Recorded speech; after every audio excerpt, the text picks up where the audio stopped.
एक ही कहना है, अमेरिकन साबुन नहीं बिके, अमेरिकन क्रीम ना बिके, अमेरिकन टूथपेस्ट ना बिके, और अंत में अमेरिका की दवा मत खाइए कोई। बहुत अमेरिकन कंपनियां यहाँ के दवाएं बेच रही हैं, जैसे विक्स, ये अमेरिकन कंपनी की दवा है विक्स, बेनेड्रिल, और अमेरिकन कंपनी की दवाएं हैं, एली लिली एक बड़ी अमेरिकन कंपनी है, जॉनसन एंड जॉनसन एक बड़ी अमेरिकन कंपनी है, प्रॉक्टर एंड गैम्बल, ये सब दवाएं बेचने आए हैं, धंधा करने। इनकी दवाओं पे कभी भरोसा मत करिए, क्योंकि जो दवाएं वो यहां बेच रहे हैं वो दवाएं अमेरिका में बंद हैं 20 साल से, और गवर्नमेंट ऑफ अमेरिका ने उनको पॉइजन डिक्लेयर किया, वो दवाएं यहां पर धड़ल्ले से बेच रहे हैं।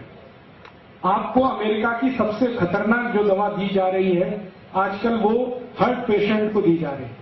आप में से किसी को भी भगवान न करे हार्ट अटैक आए, लेकिन आ गया तो आप जाएंगे डॉक्टर के पास, आपको मालूम है कि एंजियोप्लास्टी ऑपरेशन आपका होता है। एंजियोप्लास्टी ऑपरेशन में एक स्प्रिंग डाली जाती है आपके शरीर में, उसको स्टंट कहते हैं, ये अमेरिका से आता है। और ये स्टंट जो अमेरिका से आता है उसका कॉस्ट ऑफ प्रोडक्शन $3 के आसपास है, और यहां लाकर वो 2.5-3 लाख रुपए में बेचते हैं, ऐसे लूटते हैं आप। और एक बार हार्ट अटैक में एक स्टंट डालेंगे, दूसरे में दूसरा। डॉक्टर को कमीशन है, इसलिए वो बार बार कहता है एंजियोप्लास्टी कराओ, एंजियोप्लास्टी कराओ, आप मत कराइए। फिर आप बोलेंगे क्या करें। मैं आपको बहुत दावे से कह रहा हूं ये बात, एक डॉक्टर की हैसियत से, क्योंकि मैं होम्योपैथी डॉक्टर भी हूं, कभी भी स्टंट का ऑपरेशन आज तक किसी को सफल हुआ नहीं, सक्सेस हुआ नहीं। कारण क्या है, आपकी जिस वाहिका में स्टंट डाला जाता है नली में, वो स्टंट इतना बड़ा है, नली में यहां उन्होंने फिक्स कर दिया, तो स्टंट के आगे और पीछे फिर ब्लॉकेज हो जाए और सेकंड हार्ट अटैक फिर आएगा, तो फिर वो कहेंगे दूसरा स्टंट लगवा लो, और इसी चक्कर में आपकी जिंदगी निकल जाएगी, लाखों रुपए लूट के ले जाए। तो आप बोलेंगे जी क्या करें। मेरा आपको विनम्र विनती है कि आपको कभी भी एंजियोप्लास्टी का खतरा हो तो आप ऑपरेशन तो मत कराओ।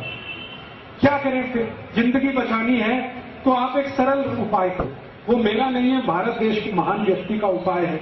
वो व्यक्ति का नाम था बागभट्ट। उन्होंने 3500 साल पहले लिखा एक पुस्तक में जिसका नाम है अष्टांग हृदय, और एक पुस्तक है अष्टांग संग्रह।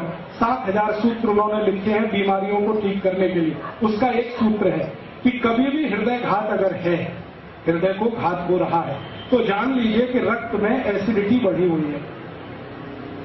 एसिडिटी समझते हैं, अम्लता। एक अम्लता होती है पेट की और एक होती है रक्त की। पेट की अम्लता बढ़े तो आपको आग जलेगी, पेट में एसिडिटी होगी, आप कहेंगे आग जल रही है, खट्टी खट्टी डकार आ रही है, मुंह से पानी आ रहा है। फिर और ज्यादा हो तो हाइपर एसिडिटी होगी। यही पेट की अम्लता जब रक्त में चली जाती है तो रक्त अम्लता होती है, और रक्त अम्लता में आए तभी हार्ट अटैक होता है। इसके बिना हार्ट अटैक होता है।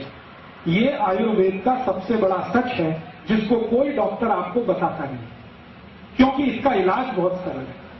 इलाज क्या है? भारती जी कहते हैं कि रक्त में अम्लता अगर बढ़ गई है तो ऐसी चीजों का उपयोग करो जो क्षारीय है। आप जानते हैं 2 तरह के केमिकल्स होते हैं, एक अम्लीय और एक क्षारीय, एल्केलाइन और एसिडिक। अभी अम्लीय और क्षारीय को मिलाएं तो क्या होता है? अम्ल और क्षार को मिलाओ तो न्यूट्रल होता है कि नहीं? तो भागवती जी कहते हैं कि रक्त में अम्लता बढ़ी हुई है तो क्षारीय चीज खाओ तो रक्त की अम्लता न्यूट्रल हो जाएगी, माने हार्ट अटैक की जिंदगी में संभावना खत्म हो जाएगी। ये है कहानी।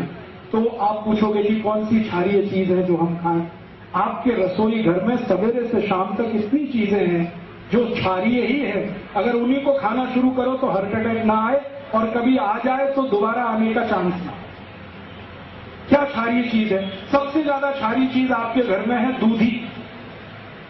दूधी है ना, सब्जी के रूप में आप खाते हैं। इससे ज्यादा क्षारीय कोई चीज ही नहीं। तो दूधी का रस पियो रोज निकाल, या कच्ची दूधी खाओ। स्वामी रामदेव जी कहते हैं कि नहीं, दूधी का रस पियो। दूधी का 3.25 लाख लोगों को ठीक कर दिया उन्होंने दूधी का रस पिला पिला, और उनमें हजारों डॉक्टर हैं जिनका खुद हार्ट अटैक होने वाला था। वो दूधी का रस पी पी के आते हैं, क्योंकि मैं हरिद्वार जाता हूं रामदेव जी के यहाँ, तो हजारों डॉक्टर इस देश के वहां जाते हैं, चुपचाप दूधी का रस पीते हैं 3-3 महीने 4-4 महीने, आके फिर क्लिनिक पे बैठ जाते हैं। वो बताते नहीं हम कहाँ गए थे, वो कहते हम न्यूयॉर्क गए थे, जर्मनी गए थे ऑपरेशन करने, वो रामदेव जी के वहां गए थे। वो 3 महीने दूधी का रस पी के आए हैं, हार्ट अटैक ठीक हो गया है, आके फिर ऑपरेशन पे लग गए हैं। और वो इतने हरामखोर है कि आपको नहीं बताते कि आप भी दूधी का रस पिए।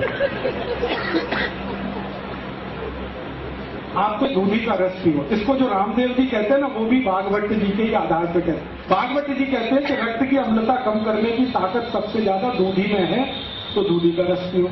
कितना पियो? रोज 200 मिलीग्राम पी लो। कब पीना? सवेरे पी लो, नाश्ते में। नाश्ते में नहीं तो भोजन के बाद पी लो, आधे घंटे के बाद पी लो। और दूधे के रस की और ज्यादा क्षारपन बढ़ाना हो तो दूसरी क्षारीय चीज हमारे घर में है, वो है तुलसी। तुलसी बहुत क्षारपन है, तो तुलसी का रस मिला दो। और एक तीसरी चीज है, वो क्षारीय है, उसका नाम है पुदीना।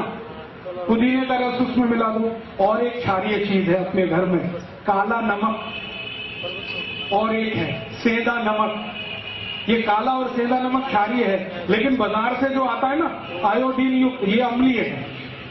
ये आयोडीन युक्त नमक के चक्कर में मत फंसना। काला नमक खाओ, नहीं तो सेंधा नमक। तो सेंधा नमक ले लो, थोड़ा दूधी का रस ले लो, थोड़ा तुलसी का रस ले लो, पुदीने का रस ले लो, कोतंबीर का रस भी क्षारीय है। ये सब क्षारीय मिला मिला के रोज पियो। 3 महीने में आपका ब्लॉकेज निकल जाएगा, अम्लता कम हो जाएगी, 2.5-3 लाख रुपए फालतू खर्च होने से बच जाएंगे। और जो बच जाए तो गौशाला को दान कर देना, तो गौशाला का भी फायदा है।